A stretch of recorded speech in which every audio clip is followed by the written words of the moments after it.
Oportunidad, amenaza, nuestro experto en inteligencia artificial, Humberto Bustince, que además acabas de inaugurar este congreso sobre inteligencia artificial. Acabas de venir de allí. Gracias por atendernos. ¿Qué tal? Arratsaldeon, buenas tardes. Es un gusto estar aquí con vosotros. Sí, estamos en un congreso sobre estas técnicas de inteligencia artificial aplicados a Big Data. Y la pregunta me ha parecido muy oportuna, si es oportunidad o es una amenaza. Vamos a ver, es una gran oportunidad cuando se utiliza bien y es una amenaza cuando se utiliza fatal. Entonces, por ejemplo, el tema del Big Data y la inteligencia artificial es una gran oportunidad en medicina, para lo que se llama medicina personalizada en Europa o preventiva en Estados Unidos. La vamos a utilizar continuamente, es algo maravilloso para todos, y es una amenaza terrible que hay que legislar en un sentido muy claro, y es en que la privacidad desaparece, nos van a controlar, quien tenga los datos va a ser el dueño. Ya no estoy hablando de trabajo, por ejemplo, yo sé que se están haciendo estudios sobre controlar cómo conduce una persona determinada, de tal forma que al final la administración va a saber si una persona conduce con un conjunto de infracciones muy importante, que en un momento determinado le van a esperar y le van a poner una multa. Pero por otra parte está lo bueno. Entonces yo creo que se combinan las dos cosas, como ha dicho alguna persona en la entrevista. Claro. Amenaza por un lado, en este sentido, y oportunidad buenísima en otros. Claro, te has puesto el ejemplo de las multas. Te cojo la palabra. Ahora ya tenemos coches que van solos. Entonces ahí tenemos esa oportunidad, sí. Pero mucha gente, si tú le preguntas, ¿te montarías en un coche que va solo? Dice, me costaría, porque quizá haya muchos elementos del tráfico que no se lleguen a controlar. ¿Hacia eso vamos? ¿Eso lo vamos a ver? Mira, sí, ¿no? De hecho es que yo me he montado, O sea que... Uy, ¿no te daba miedo? La sensación de seguridad cuando se coge una... No, para nada. La sensación de seguridad en una curva es mucho mejor que cuando la lleva un humano. Y además hay que reconocer que el conductor en ese caso no está sometido a presiones afectivas ni a presiones, pues yo qué sé, del clima, etcétera, que en un momento pues nos pueden poner nerviosos. Las cuestiones éticas asociadas también hay que trabajarlas. Pero, a ver, ¿por qué a un coche no se le perdona que en un momento determinado tenga que girar hacia atrás porque ha confundido un perro con otra cosa, y a un conductor se le tiene que perdonar? Es decir, cuando lo lleva una persona siempre hay cosas que se le perdonan porque hay agravantes tal, pero a una máquina no. Va a llegar un momento en que va a ser una conducción casi perfecta. Voy a hacer de Pepito Grillo, porque las máquinas se les presupone que van a ser perfectas, que van a hacer las cosas siempre bien, que no va a haber lugar al error, ¿no? Pues... Adela, aquel día terminará mi trabajo y me tendré que dedicar a otra cosa. A ver, el día que se hagan máquinas víctima perfectas, de la predicción. Pues evidentemente muchos de nosotros habremos acabado. A ver, cuando una máquina hace una cosa perfecta y resuelve el problema, pasa a ser de una ciencia formal, como las matemáticas, por ejemplo. Y entonces la inteligencia artificial aborda problemas muy difíciles. El día que una máquina haga una cosa perfecta, el diagnóstico médico está resuelto. Entonces ya estamos hablando de palabras mayores. Eso es ciencia ficción a día de hoy, por mucho que más que el director de Tesla o haya personas que lo vayan diciendo. Sí que es cierto que se están haciendo grandes avances, pero ojo, hay mucha distancia todavía con lo que queremos hacer. Bueno, lo que sí estamos viendo, y lo estamos viendo mientras hablas, son robots que juegan mundiales de fútbol de robots, o en China, que ha sido noticia, un señor que se ha casado con un robot, con una mujer robot, vamos, que no vale para nada, pero dice, oye, pues mira, a mí me sirve, yo estoy encantado con mi mujer robot.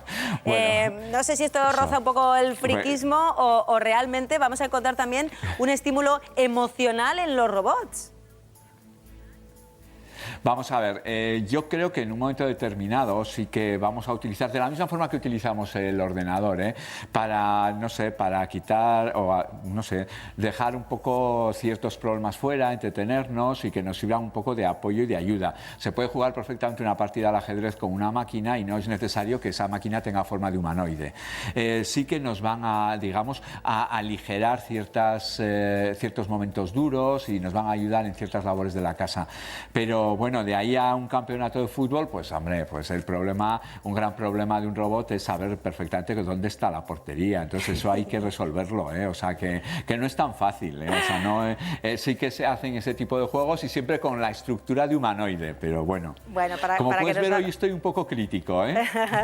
Oye, tenemos aquí en el plato contertulios que quieren plantearte preguntas. ¿Están intrigados? Sí, Humberto, Arrachaldeón, buenas tardes. Bueno, a mí me fascina cómo cuentas lo que vives, la tecnología. Yo pienso que vivimos en un mundo ya en el que el avance tecnológico es, vamos, intachable, vamos a más. Hay que ver toda la evolución que hemos tenido estos últimos 20 años. Y yo creo que la gente que se niega a aceptar la tecnología, a convivir con ella, pues vive en un cierto retroceso. Pero me gustaría preguntarte porque hace pocos días leía un reportaje muy interesante sobre avances tecnológicos y afirmaban ya que en pocos años, en 20 años, 25, vamos a cortísimo plazo, vamos a tener robots en casa que vamos a poder manejar desde el propio móvil con una aplicación que tú estás pues, de marcha y podrás pedirle que te hagan la cena o que te limpien el salón. Y me parece eso un avance absoluto. Así nos podremos dedicar a hacer lo que nos gusta a los humanos. Vamos a ver, tenemos ya las bombillas inteligentes, ¿no? Que las comercializan muy fácil y que desde tu móvil puedes manipular la bombilla, la romba. Sí, exacto, la romba que nos limpia el suelo también la puedes manipular desde el móvil. La Thermomix es muy fácil el hacer un programa que lo puedas seguir desde el móvil. Otra cosa es que tengas que dejarle los productos de una forma determinada, pero ya hay neveras que te informan, esta semana le falta esto, esto y esto, le aconsejo, es decir, toman decisiones por nosotros. Eso ya es una realidad, pero eso es una ciencia ficción, digamos, muy fácil de hacer. Eso no hay ningún problema y yo creo que no, en el 2020 y antes va a estar ahí. Otra cosa es lo que está asociado con me ha gustado la tortilla que me ha preparado el robot esta noche. Ese me ha gustado no lo va a decir una máquina a día de hoy de forma correcta, te lo puedo asegurar. Y mira que trabajamos en procesamiento de lenguaje natural, ¿eh? Pero sí que es cierto que ese tema, ¿sí? Ese miedo que hay a las máquinas que se rebelen, ese estilo Matrix, eso sí que es ciencia ficción. Y vamos... Pues dice, espero que tengan pilas o chips, nos dicen por WhatsApp, porque la gente está escribiendo muchos mensajes, Humberto. Dice, espero que tengan pilas o chips, algo para desconectar. Al final seremos sus esclavos. Hay quien pide mayores cargas fiscales a las empresas que roboticen la producción para que los robots paguen la avería que producen en la sociedad. Esclavitud y cambios en la fiscalidad. Fíjate que yo veo aquí la preocupación... Espera, la preocupación legal ha sido tan grande que hace unos meses la propia Comunidad Europea ha sacado 6 leyes, basándose un poco en las leyes de robótica de Asimov, en algunas cosas, y pide una contribución y el que tengan número fiscal. Yo estoy totalmente de acuerdo, ¿eh? Yo creo, a día de hoy, y lo digo seriamente, una impresora 3D que hace las labores de un protésico o que hace labores mecánicas de otra gente, cualquier máquina, debe pagar fiscalidad. Estoy totalmente de acuerdo, pero incluso... Claro, llegado a este punto, los ordenadores nos hacen muchas labores. ¿Por qué no pagan fiscalidad? Pero, insisto, la Comunidad Europea está legislando y además tiene una gran preocupación en este tema. Lo que pasa es que, vamos, no va a desaparecer el trabajo, que nadie tenga esa obsesión. Lo que va a ocurrir es que nos van a facilitar la vida y los empleos que haya van a ser de personas mucho más preparadas y, bueno, una formación muy fuerte, mucho talento. Y lo que dice Alemania en el año 2013 decía, el 80% de los trabajos mecánicos serán, de los trabajos, digo, sistemáticos, serán reemplazados por máquinas. Actualmente dice el 56%, pero no hay que tener ningún miedo, vamos a colaborar juntos. Yo voy a trabajar al lado de una máquina que me va a facilitar la búsqueda de sentencias o la búsqueda de artículos, etcétera, de una categoría determinada. Humberto. Eso es lo que pienso y además creo que está ahí, ¿eh? Humberto, buenas tardes. Sí. Yo estoy totalmente de acuerdo contigo cuando nos planteamos estas oportunidades o riesgos.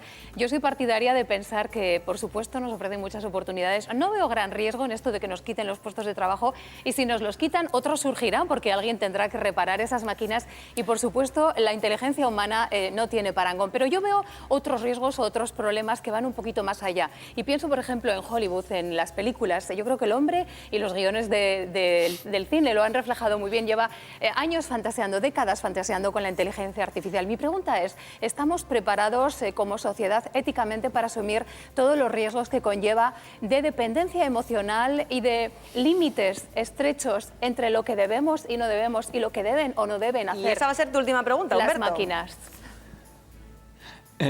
Pues lamentablemente creo que todavía no estamos preparados. El cine ha avanzado mucho, pero ojo, por ejemplo, en el año 1968 se estrenó Odisea 2001 con un robot muy bueno, HAL, que dialogaba, dirigía la nave, etc. Y a día de hoy se ha conseguido ya dialogar de una forma muy parecida a como lo hacía aquel robot. Pero la dependencia funcional no hay que legislarla muy bien. Pero insisto, he empezado diciendo que hay una gran amenaza, hay una gran oportunidad, pero hay una gran amenaza que es necesario legislarla perfectamente. Pero por otra parte, las cuestiones de sentimientos, afectividades y demás, necesitaríamos muchas horas para hablar de lo último que se está haciendo. Bueno, Humberto, yo estoy más tranquila. Yo creo que esto está muy atrasado. Sabiendo que tú estás en estos asuntos de la inteligencia artificial, seguro que va a ser más oportunidad que amenaza. Un placer hablar contigo como siempre, que vaya muy bien el Congreso, ¿vale? Te lo agradezco, Es que muchas gracias a todos y estáis invitados al Congreso, No, estás invitado a todo el plato, que siempre me dices que vienes y luego nunca puedes. Ahí te la he dejado.